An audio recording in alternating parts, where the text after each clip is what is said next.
Modern art, it sells for a fortune in exclusive galleries, but what's it ever done for us?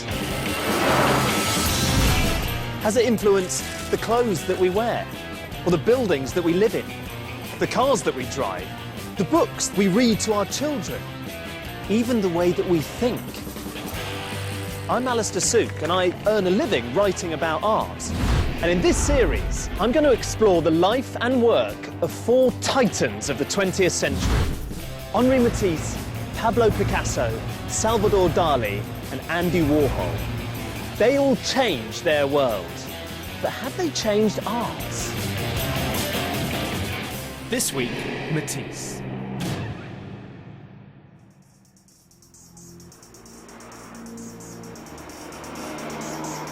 The first time I saw a picture by the French artist Henri Matisse, I was just a kid.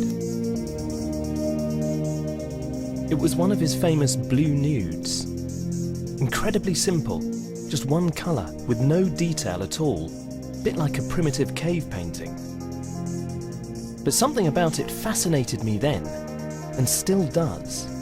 And since shops like IKEA began selling posters of it, it's everywhere. In student flats, pizza houses, my local gym, and even my granny's got one. But Matisse didn't always paint simple, bold pictures like his blue nude. He began his career as a really traditional painter. He started with intricately crafted still lifes. Then things got much more colourful.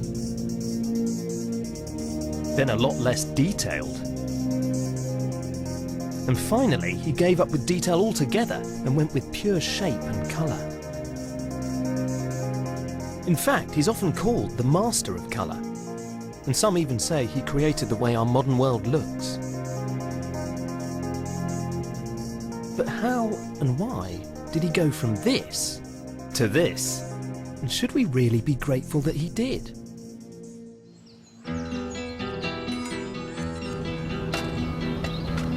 I've come to where Matisse was born around 140 years ago. This is northeastern France, on the edge of the Flanders Plain. It's not far from where Matisse grew up. I'm struggling to think how this place produced Matisse, a man who is known for his sensational use of colour.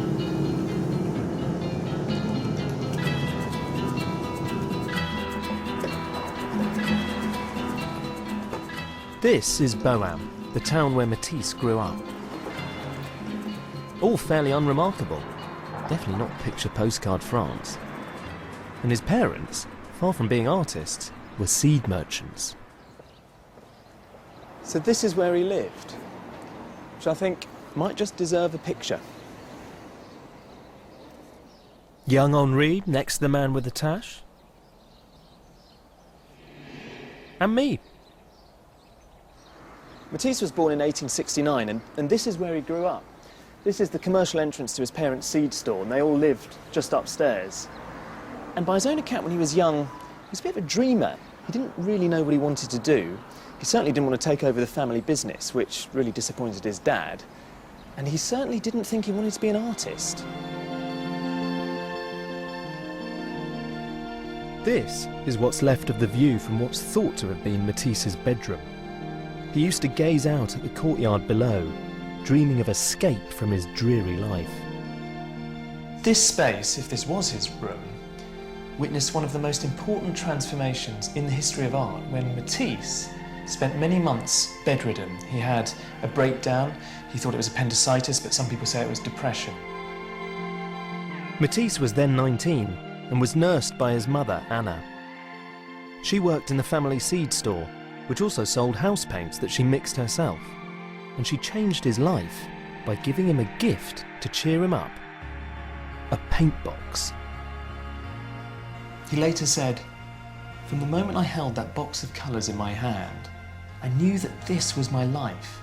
Like an animal that plunges headlong towards what it loves, I dived right in. It was a sort of paradise found." And Matisse was on his way. There may not have been much art in Boan, but Matisse's childhood was saturated with colour. The town was then a textile manufacturing centre, famous for its vibrant, patterned cloth.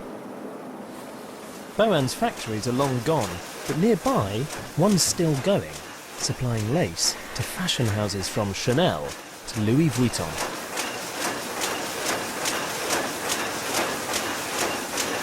This would have been the soundtrack to Matisse's childhood.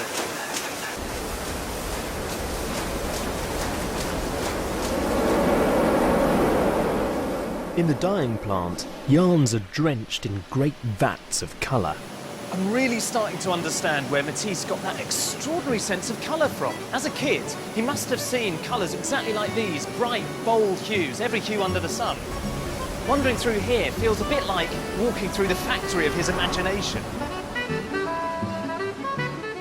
But Matisse's later love affair with colour wasn't apparent in this, his very first painting. Made within just a year of picking up a paintbrush, it shows incredible natural talent, but it's very subdued. But in 1890, muted, sombre works like this were the established mainstream style of European painting, which had faithfully recorded the appearance of reality for hundreds of years. Monet and the Impressionists had begun a rebellion. They discarded meticulous representation to capture instead their impressions of a scene, and they began to use brighter colours too. Stuck in Bohème, Matisse wouldn't have seen their work, but he was about to head to the centre of the art world, Paris. When Matisse left for Paris in the early 1890s to train as an artist, no one round here could have dreamt what was going to happen, not even Matisse. His still life with books had hardly set the world alight. Nor did Woman Reading, painted a few years later in Paris. While studying, Henri spent 6 years trying to copy this. It's a painting of a fish and a cat by Chardin. Producing this, I think I prefer the one by Chardin. Matisse held some wild parties, played the violin a lot, shot at fishermen with a pea shooter. He fell in love with his model Camille, who bore him a daughter. But then he fell in love with someone else, Amélie, and married her instead. Amélie bore him 2 sons and brought up his daughter. He painted this in 1897. He'd clearly discovered Impressionism. And this in 1904, more colourful, but still not wholly original. But the biggest breakthrough happened not in Paris, but in the south of France. And to be honest, I can't wait to get there.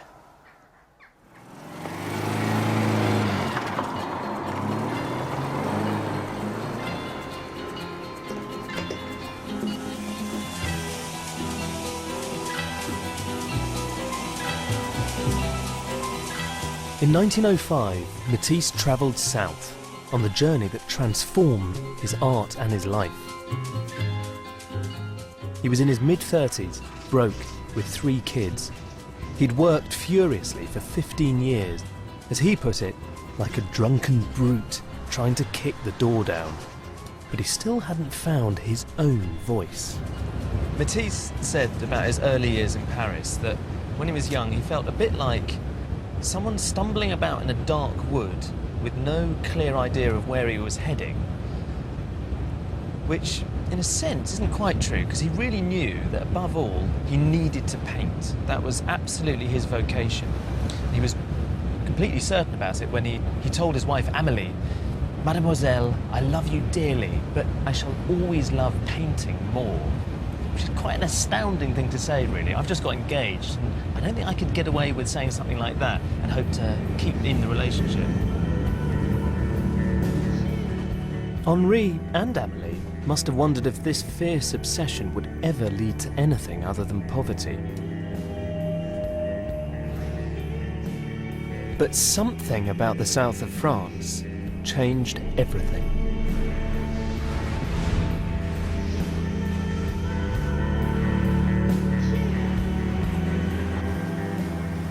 This is the small fishing town of Collioure on the Mediterranean coast in France. In fact, it's so far south, it's almost in Spain. And just look around. The first thing that really strikes you is the very brilliant quality of the light and the strong, powerful, very saturated colours. And these were things that Matisse was always searching for. Matisse was staggered by the intensity of what he saw and felt here. And the radical way he chose to capture it on canvas would horrify the art establishment. His way through painting yet. He still feels all these earlier... To discover why, I'm meeting Matisse expert Alistair Wright. So this is where he painted one of the great paintings of that summer. This is the roofs of Collioure from 1905. It's around this time that he starts quoting an aphorism, which was that a kilogram of green is greener than half a kilogram of green. What Matisse took that to mean is that if you want your colours to seem intense, you have to use more of them. You can't break them up into small areas. You have to put on a big slab of red if you want it to really sound as red in the painting. He's starting to use colours in ways that have never been done before in the history of Western painting. And I think for him, it's a fragile moment. He's scared. He doesn't know where he's going. Matisse's blocks of wild colour barely resembled the real world and broke every established rule. Over centuries, the craft of painting had been refined. There were conventions of light, shadow, perspective, and imperceptible brushwork. But to capture his feelings about Collioure, Matisse decided to ignore all that. So can you believe that this is one of the settings for a great turning point in modern art? Yeah, it's a nondescript setting, but this is where it all began to change. This used to be a cafe, did it? It was a cafe, and Matisse rented a room above it. Now it's an estate agent's. This was the window that he opened and... Yeah, this is the room that he rented in Collioure for the summer.